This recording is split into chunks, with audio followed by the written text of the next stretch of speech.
Today, guys, I'm visiting the Tennessee Aquarium at the shark exhibit. We're going to learn some more about these amazing creatures and all other fish in this tank. That's coming up next.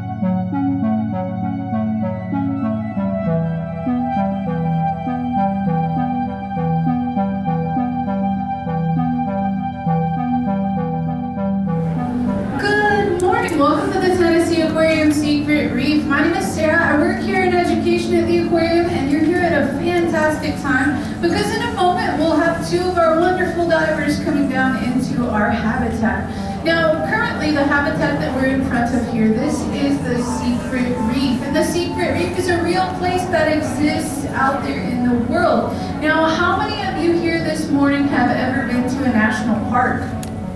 Hey, that's awesome. How about an underwater national park? Yeah, that's cool too. You know, a lot of people don't know that those spaces out there exist in the world, and the Secret Reef is exactly that, an underwater national park. And it's super unique because, for one thing, it's really far off the coast. And when we think about coral reefs, a lot of times we're thinking about reefs that are really close to the shore. So to be 100 miles out is super unique. And another really cool thing about the Secret Reef down in the Flower Garden Banks is the coral there in that reef spawns all together at one time. So scientists actually say it looks like an underwater snowstorm when all this coral spawn together at one time. And it's typically around this time of year, actually, toward the end of August. And people will wait for years to go down there and see that coral spawning. Now, for these reasons, we decided to recreate the Secret Reef here for you all to see in our habitat. So all the coral that you see here is actually just a representation of what that real coral in the reef looks like. None of the coral that you see here in this habitat is real, but we do have some live coral that you can see back in Bulbous Beauties. Do check that out. It's much, much brighter than what you see here. And it looks like Barry has made it down. Barry, can you hear me? Hey everybody, I can hear you. Can you hear me? Loud and clear. All right, outstanding. Absolutely. Now look, Barry, we've got a sandbar shark right here in front of the window. Yes, this is our sandbar. We have two of these really beautiful creatures. Then here comes the sand tiger to your left. So we have two of these. The sand tiger is the bigger of the two, you can probably imagine. With its mean-looking teeth there hanging out. But this creature this is full grown. They'll grow about 8 to 10 feet, and they'll come in at around 600 pounds or so. Here comes the second one. We're getting a real show here this morning. So there are two sand tigers. And like I say, we also have two of the sandbars. That's the sharks that we have in our tank here with us. And it's interesting to talk about sharks, Barry, because when a lot of people think about sharks, they think about those sharks that we hear about that end up biting people. But shark attacks out there in the oceans, that actually doesn't really occur all that often. And when shark attacks do occur, it's a case of mistaken identity, isn't it? Yes, absolutely. I can imagine we're in here all this morning. Very comfortable in here with the sharks. We're really not on their menu. It's very, very rare that a shark would attack a human. It's just there's so many millions of people that swim in the ocean every year. It's just a natural event that, they're going to cross paths. But again, use this mistaken identity. Like I say, we're not really on their menu. They don't really like us because we have big, long bones. And the way a shark eats is they wouldn't like something like that. So what happens is when a shark is looking for something to eat, he typically will look up at the surface, because one thing he does like is stuff like sea lions and otters and things like that. More of the soft, fatty tissue kind of creatures that don't have, big, strong bones. Because when they eat, they're going to eat their meal whole. They just bite into it and swallow it whole. They don't chew. So they're not going to be able to break their food up. So what happens is they look up the surface, they see something splashing. And if you think about a surfer on a surfboard with their arms spread out, their legs spread out, they look like a sea lion, when you think about the front flippers, the back flippers, and so forth, and it's splashing up on the surface, and he hears that. So they're going to go up and think they're getting a sea lion or an otter or something like that for lunch. And unfortunately, they bite the human. But that's what it is. Most times when they do that, they know it's not. They don't keep coming back and attacking like they do in the movies. They're pretty much going to leave. Unfortunately, that one bite can hurt. But it's very, very rare when you look at the numbers. You have more chance that a vending machine's going to fall on you than you have ever be attacked by a shark. Very true. And sharks out there in the ocean, they're just not looking for people to eat. They're looking for fish to eat because sharks are very much opportunistic eaters. So they're actually really good for the ecosystem in the ocean because sharks are going to eat those fish that are easiest for them to catch. Because the sharks are going to be eating fish that are easy for them to catch, that means they're going to be eating a lot of those fish that are older, that may be sick or dying. So because sharks are out there actively hunting, they're also actively keeping the ecosystem in the ocean nice and clean. So think of the sharks a little bit like the garbage men out of the ocean. And we're getting a good view of one of our sand tiger sharks, Barry. And one of the things to notice about the sand tigers is we could basically count every single tooth in that shark's mouth. And the shark's teeth are some of the greatest tools that they have to do their jobs, aren't they? Yeah, so sand tigers are kind of unique. That they can't see their teeth. They kind of hold their mouth up that way. When you look at the sandbar, it's more of a classic kind of shark where you actually don't see their teeth until they open their mouth. But again, when I talked about before, when a shark eats, he actually just chomps his food and then swallows it whole. So he needs something that's very sharp that's just going to tear into the meat so they can, chop it up and swallow it. They don't chew their food like we do. So that kind of evolves into they need very sharp teeth so they can cut into their food. And so that's what you see in the shark teeth. They have very pointed, sharp teeth. But so they can always stay sharp and don't get flat like ours does, is they need to constantly renew those teeth. They don't keep them for very long. Also, a shark does not have any bone in its body. It only has cartilage to kind of hold itself together. So unlike us, where our teeth are, embedded in our jawbone, they really their teeth are just kind of sitting in cartilage, which is the same thing as our nose. So it's not in as strong. So naturally what happens when a shark goes and gets a bite, those teeth will tend to fall out, tear out of their mouth.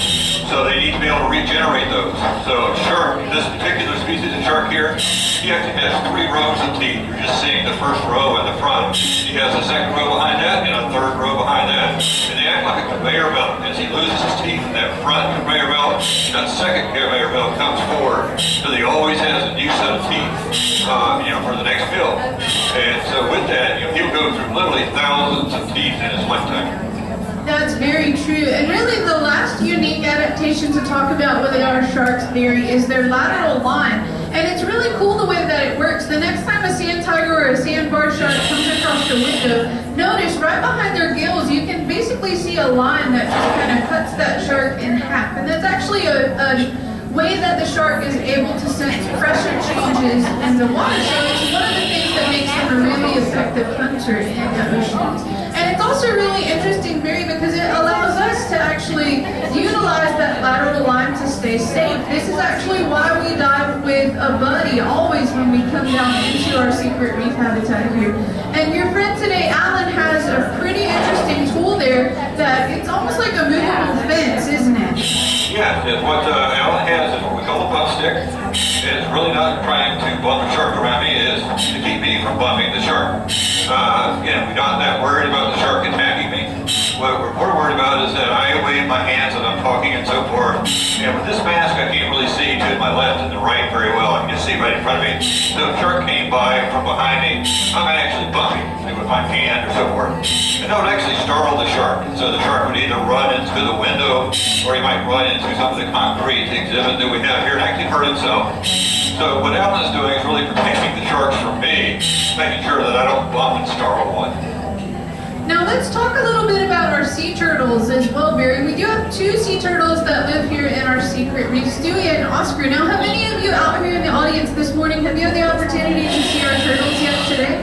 Yeah? Fabulous. Now, both of our turtles, Barry, they're rescue turtles, right? That's correct. Oscar was rescued from a boating accident.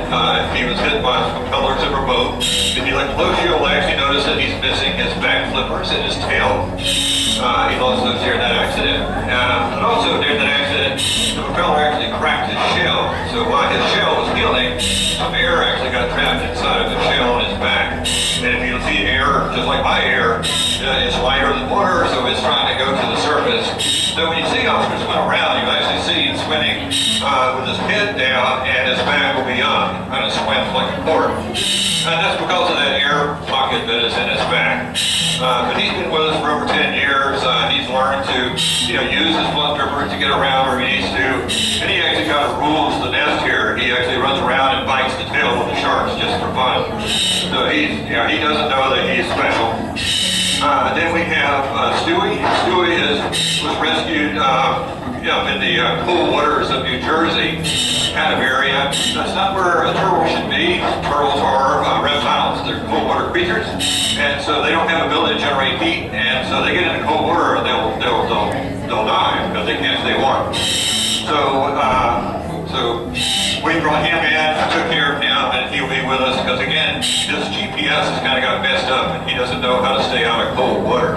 But he's been with us for about 10 years, and he's just a beautiful species of green turtle. Huge. He's about this big and weighs about 300 pounds. So he's quite a creature to enjoy when we are diving in here. Absolutely, and it's really interesting too because Stewie lets us talk about why that migration is so important for turtles. Because sea turtles, they just know where to go in the ocean easily, and they'll actually migrate back into the waters where they were spawned, and it's the only time that the turtles will leave the water, and it's only the female turtles that will leave the water when they go to spawn.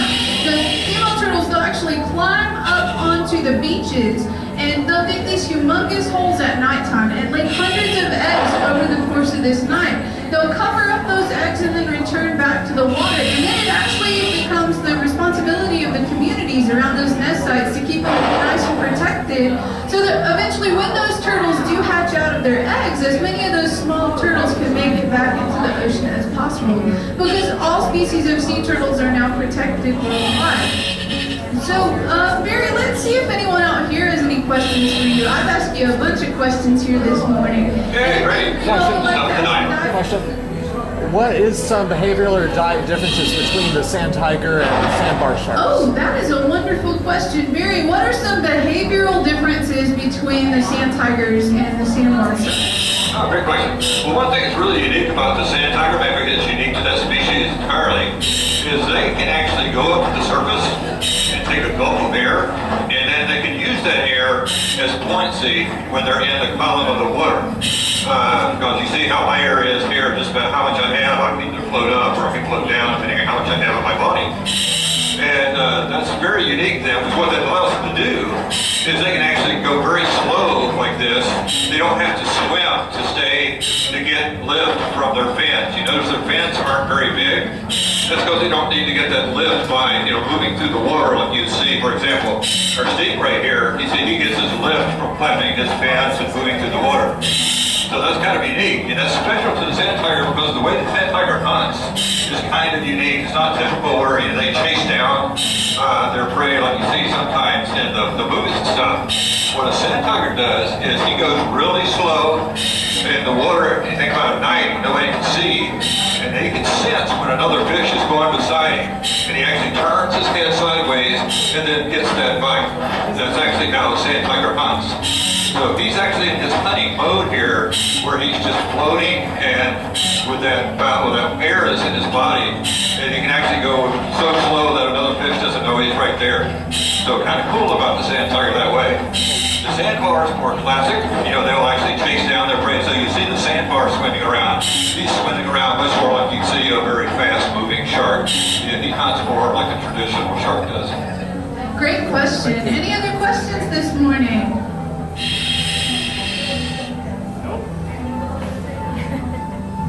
All right, Barry, thank you so much for taking the time to chat with us this morning. Okay, great. I'll come up to the window for some photo ops as soon as I get a clearance from my buddy here. All right, sounds great. And thank you all so much for stopping by this morning. We do hope you enjoy the rest of your time here here in Ocean Journey, and we hope to see you again soon. Have a fantastic day. Thank you so much for watching this video of me exploring the Tennessee Aquarium, learning all sorts of cool stuff about sharks. Be sure to check out my YouTube channel for all other cool videos on the Tennessee Aquarium. Till the next time, this is Mr. Buff TN Funbook signing out, and I'm having a blast with biology. See you guys.